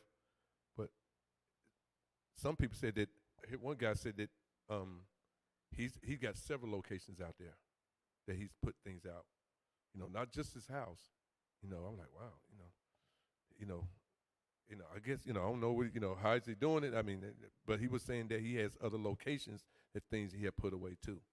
You know, so I guess the way he took it, like if things get hard on this side, you know, I'll go on that side. What you got, Austin? I just want to bring out the point, because a lot of these people that you see making these videos are Edomites. Yeah. All right. So can I get one scripture real quick? 64 and 8 of Psalms. So a lot of these troll them. Okay. We all know that it's for the demise of Israel, but they hate us and they want to come after us so much where they'll destroy their own people for the control of this earth. Go ahead, Cap. You're exactly right, because later on, I tell you what, move it up to, go to 1059. Go to 1059.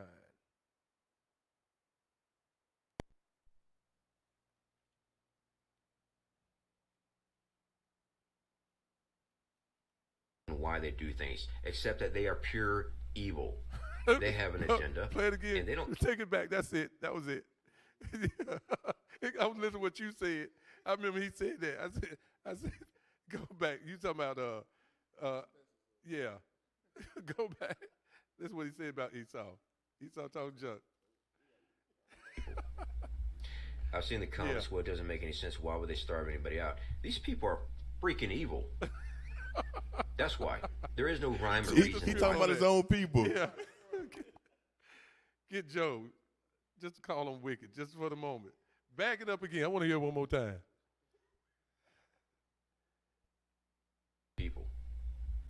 I've seen the comments. Well, it doesn't make any sense. Why would they starve anybody out? These people are freaking evil. That's why. There is no. He said he read the comment. Somebody asked him, why would they do that? He said these people are freaking evil. You know, yeah. He down with him. Yeah. 24. The book of Job, chapter 9, verse 24. The earth is given into the hand of the wicked. For a certain time, they're able to be ruling here, but we see that rulership coming down. We see the Most High begin to put them up under his will, and as he begin to bend them and take them down, he's raising us up. Read on. He covereth the faces of the judges thereof. He hid us long enough. But here come forth the nation of Israel. Here come forth the saints on the earth. Read. That's it. If not, where and who is he? We're the ones that's gathering now. We're the one that's coming home and establishing ourselves as the nation of Israel, the chosen of God, the beloved of God. You know, and I just tell you, I just hope there was something, Israel. Now, anybody, you got something you want to add? Go ahead, Locke. I know you got something that you had that you want to add. No, sir. No, sir. Officer, you got something? You good? Hey, listen, Israel, we want to thank you. Glad to be with you on this Sabbath morning. We just want to touch on it a little bit and just to try to encourage, build up our people to get in the mindset that, the things that we must do as a nation of people. And want you to be aware that some of the things that's going on, that we can recalibrate, refocus, get our mind on the things of the Lord and be doing that, what he called us to do. We thank everybody for the work that they put in this Sabbath morning. We thank the crew that the brothers came out to help us put on this morning's Sabbath class. Israel, we're glad to be here with you. There again, I'm Captain Carr. Hey, we love y'all. We bid you a happy Sabbath today. Hey, get the people a shout out, y'all. Give them a shout out. Show them some love. Shalom, Israel. Happy Sabbath. Shalom, Israel. Happy Sabbath. Hey, happy Sabbath, Israel. Most High in Christ bless you. Hey, with that, Israel leadership, we love y'all. We appreciate you. Thank you all for the work. With that, we say shalom.